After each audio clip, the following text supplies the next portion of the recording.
नाही, तुम्ही म्हणताय हे सत्य आहे. परंतु काय असतं त्यावेळेची परिस्थिती बघून समाज निर्णय घेत असतो. समाज समाज म्हणतोय मी तुम्हाला, सरकार नाही. सरकारला तर समाज संपवायचाच असतो कोणचाही असो.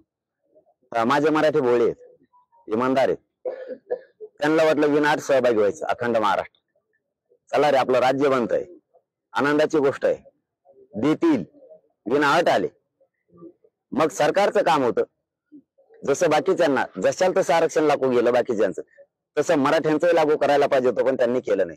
नागपूर करार मात्र त्यांनी करून घेतला, पण मराठवाड्यानं करार करून नाही घेतला, विश्वास समोरच्यावर ठेवला.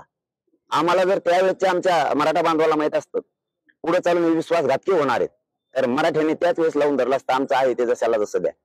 कारण शेवटी पूर्वी जे महाराष्ट्रात विलीन झाले मराठी, मराठवाडा, त्यांचा काय दोष नाही. त्यांना माहितच नव्हतं ना हे घातकी निघतील म्हणून, विश्वासघातकी निघतील म्हणून. त्यांनी विश्वास ठेवला. विश्वासघात करणाऱ्यांनी करायला नको होता. पण आता ते मागचा विषय जाऊ द्या. पण आता तरी सरकारनं शान व्हावं, आमच्या हक्काचं आरक्षण ते द्यावं. भ्रमात मात्र राहू नये की आम्ही अमुक जुळीला, तमुक जुळीला, तमुक निवडून आणला, अमुक करून दाखविलं. छात्या बोलू नका.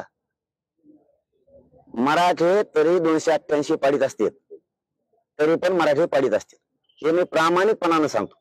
विरोधक नाही आला म्हणून ते रडत बसून तुम्ही जर आमचा वाटोळा करणार असलात, आम्ही तुमची गय करणार नाही.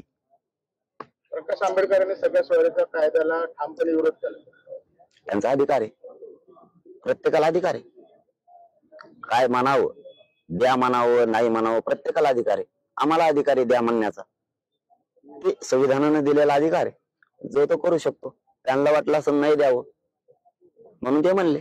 आम्हाला वाटतंय आम्हाला ओबीसीतून पाहिजे आणि आम्ही ते घेणार आहेत, 100% घेणार आहेत.